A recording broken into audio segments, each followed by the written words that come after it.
जय माता दी दोस्तों, जय श्री हरि। स्वागत है आपका हमारे YouTube चैनल अभव्या वर्ल्ड में। दोस्तों, आइए भगवान श्री हरि का ध्यान करते हुए आज की इस वीडियो में सुनते हैं कार्तिक मास के महात्म की कथा का 7वां अध्याय।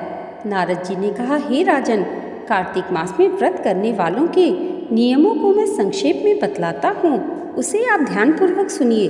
व्रती को सब प्रकार के आमिष, मांस, उरद, राई, खटाई तथा नशीली वस्तुओं का त्याग कर देना चाहिए। व्रती को दूसरे का अन्न ग्रहण नहीं करना चाहिए, किसी से द्वेष नहीं करना चाहिए और तीर्थ के अतिरिक्त अन्य कोई यात्रा नहीं करनी चाहिए। देवता, वेद, ब्राह्मण, गाय, व्रती, नारी, राजा तथा गुरुजनों की निंदा भी नहीं करनी चाहिए।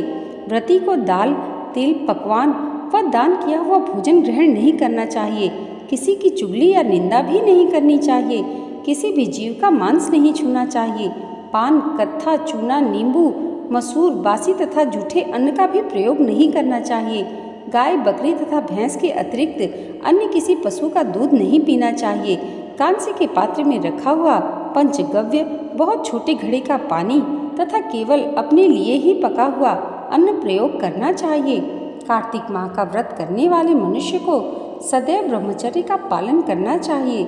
उसे धरती पर सोना चाहिए और दिन के चौथे पहर में केवल एक बार पत्तल में भोजन करना चाहिए। व्रती कार्तिक माह में केवल नरक चतुर्दशी, जिसे छोटी दिवाली भी कहा जाता है, के दिन ही शरीर में तेल लगा सकता है। कार्तिक माह में व्रत करने वाले मनुष्य को सिंघाड़ा, प्याज, मट्ठा, गाजर, मूली, काशीफल, लौकी, तरबूज, इन वस्तुओं का प्रयोग बिल्कुल नहीं करना चाहिए। रजस्वला, चांडाल, पापी, मलेच्छ, पतिल, व्रतहीन, ब्राह्मण द्रोही और नास्तिकों से बातचीत भी नहीं करनी चाहिए। भगवान विष्णु को प्रसन्न करने के लिए अपनी शक्ति के अनुसार चंद्रायण आदि का व्रत करना चाहिए और उपर्युक्त नियमों का पालन करना चाहिए। व्रती को प्रतिपदा को कुम्हड़ा, द्वितीया को कटहल, तृतीया को तरुणी स्त्री, चतुर्थी को मूली, पंचमी को बेल, षष्ठी को तरबूज, सप्तमी को आंवला, अष्टमी को नारियल, नवमी को मूली, दसवीं को लौकी, एकादशी को परवल, द्वादशी को बेर, त्रयोदशी को मट्ठा, चतुर्दशी को गाजर तथा पूर्णिमा को साग का प्रयोग नहीं करना चाहिए। रविवार को आंवला का प्रयोग नहीं करना चाहिए। कार्तिक माह में व्रत करने वाला मनुष्य यदि इन शाकों में से किसी शाक का सेवन करना चाहे तो पहले ब्राह्मण को देखकर ग्रहण करे। यही विधान माघ माह के व्रत के लिए भी है।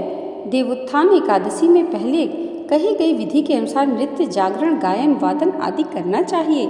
इसको विधि पूर्वक करने वाले मनुष्य को देखकर यमदूत ऐसे भाग जाते हैं जैसे सिंह की गर्जना से हाथी भाग जाते हैं। कार्तिक माह का व्रत सभी व्रतों में श्रेष्ठ है। इसके अतिरिक्त जितने भी व्रत यज्ञ हैं वह 1000 की संख्या में किए जाने पर भी इसकी तुलना नहीं कर सकते, क्योंकि यज्ञ करने वाले मनुष्य को सीधा वैकुंठ की प्राप्ति होती है। जिस प्रकार राजा की रक्षा उसके अंगरक्षक करते हैं, उसी प्रकार कार्तिक माह का व्रत करने वाले की रक्षा भगवान श्री हरि की आज्ञा से इंद्रादि देवता करते हैं। व्रती मनुष्य जहाँ कहीं भी रहता है वहीं पर उसकी पूजा होती है और उसका यश फैलता है। उसके निवास स्थान पर भूत, पिशाच आदि कोई भी नहीं रह पाते। विधि पूर्वक कार्तिक माह का व्रत करने वाले मनुष्यों के पुण्यों का वर्णन करने से ब्रह्मा जी भी असमर्थ हैं। यह व्रत सभी पापों को नष्ट करने वाला, पुत्र पौत्र प्रदान करने वाला और धन धान्य की वृद्धि करने वाला है। यहाँ पर कार्तिक मास के महात्म्य की कथा का 7वां अध्याय समाप्त होता है। दोस्तों, आज की ये वीडियो अगर आपको अच्छी लगी हो तो कमेंट बॉक्स में जय श्री हरि जरूर लिखिएगा और इसे लाइक, और हमारे चैनल पर पहली बार आए हैं तो सब्सक्राइब करना मत भूलिएगा। भगवान श्री हरि की कृपा आप सबके जीवन पर सदैव ऐसे ही बनी रहे, इसी मंगल कामना के साथ मिलते हैं अगली वीडियो में कार्तिक मास के महात्म्य की कथा के 8वें अध्याय के साथ। तब तक के लिए जय माता दी, जय श्री हरि।